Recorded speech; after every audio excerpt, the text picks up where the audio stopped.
রাধে রাধে, জয় শ্রীকৃষ্ণ। নমস্কার বন্ধুরা, আজকে নতুন পর্বে আপনাদের সকলকে জানাই আন্তরিক শুভেচ্ছা ও স্বাগত।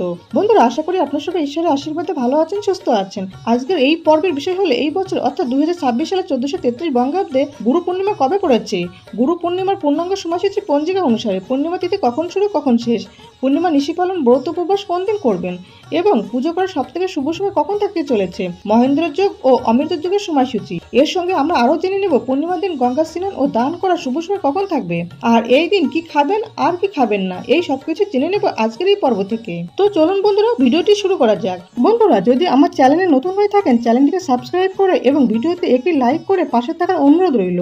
আর যারা ইতিমধ্যে আমার চ্যানেলটিকে সাবস্ক্রাইব করেছেন তাদেরকে জানাই অসংখ্য ধন্যবাদ।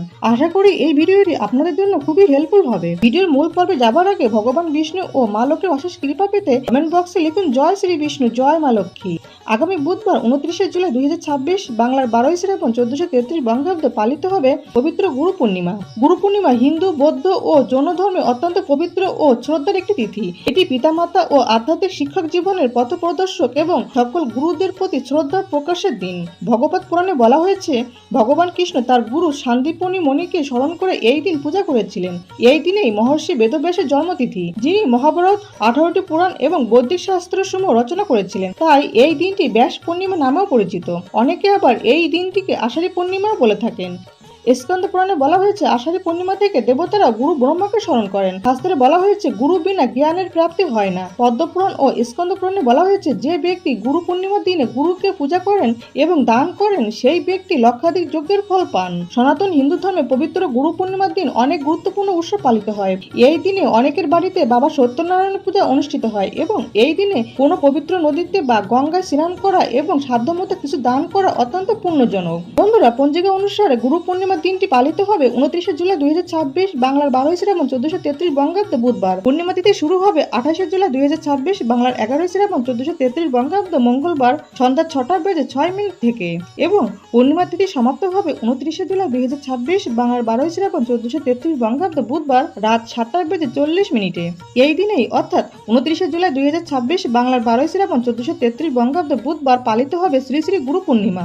গুরু পূর্ণিমার নিশি পালন পালিত হবে 28 জুলাই 2026 বাংলার 11 শ্রাবণ 1433 বঙ্গাব্দ মঙ্গলবার। এই দিনেই সন্ধ্যায় পালিত হবে শ্রী শ্রী সত্যনারায়ণ পূজা। সন্ধ্যা 6:20 থেকে রাত 7:56 মধ্যে শ্রী শ্রী সত্যনারায়ণ ব্রত। পূর্ণিমার ব্রত উপবাস পালিত হবে 29 জুলাই 2026 বাংলার 12 শ্রাবণ 1433 বঙ্গাব্দ বুধবার।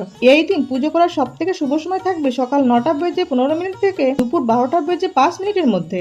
এই দিন গঙ্গা স্নান ও দান করার সব থেকে শুভ সময় থাকতে চলেছে সকাল 5:15 থেকে সকাল 8:30 মধ্যে গঙ্গা স্নান ও দান আদি। এই দিন অমৃত যুগের সময় থাকবে সকাল 7টার মধ্যে, সকাল 9:32 থেকে সকাল 11:14 মধ্যে, বিকাল 3:28 থেকে বিকাল 5:10 মধ্যে এবং রাত 6:46 থেকে রাত 9:01 মধ্যে। এই দিন মহেন্দ্র যুগের সময় থাকবে দুপুর 1:46 থেকে বিকাল 3:28 মধ্যে এবং রাত 9:01 থেকে রাত 10:31 মধ্যে। বন্ধুরা, গুরু পূর্ণিমার দিনটি সাধনা, জ্ঞান চর্চা ও আত্মশুদ্ধির জন্য অত্যন্ত শুভ। এই দিনে শিষ্যরা তাদের আধ্যাত্মিক শিক্ষামূলক ও জীবনের গুরুদের প্রতি কৃতজ্ঞতা প্রকাশ করেন, পূজা করেন এবং আশীর্বাদ নেন। প্রাচীনকালে এই দিন থেকে শিষ্যরা গুরুর আশ্রম থেকে পাঠ শুরু করতেন। গুরুর আশীর্বাদে জীবনের সঠিক পথের দিশা মেলে, পুনর্জন্মের পাপ দূর হয়, মানসিক শান্তি ও আধ্যাত্মিক উন্নতি ঘটে, শিক্ষা, কর্মক্ষেত্রে এবং সংসারের সমৃদ্ধি আসে।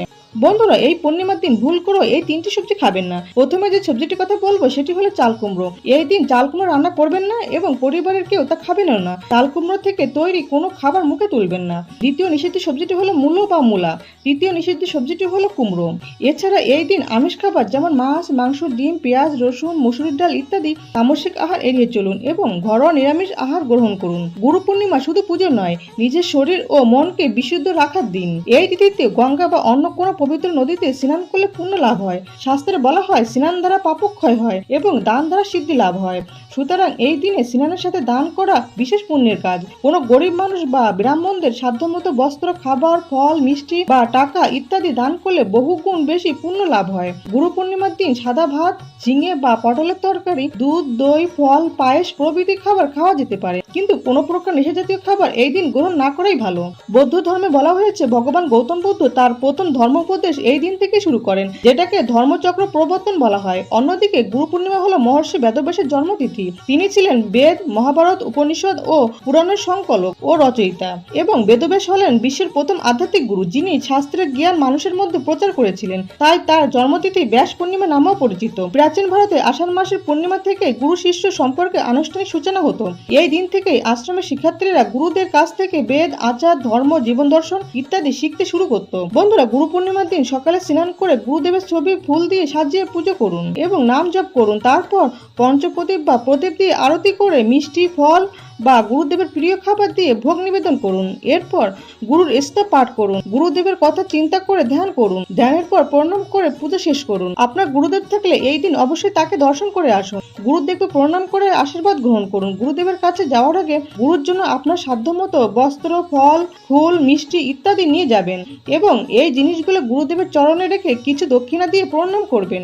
এই দিন সন্ধ্যায় ধূপ ও প্রদীপ জ্বালিয়ে গুরুর নাম সংকীর্তন করুন। এই দিন চুলদাড়ি কাটা তথা ক্ষৌরকর্ম সম্পূর্ণরূপে নিষিদ্ধ।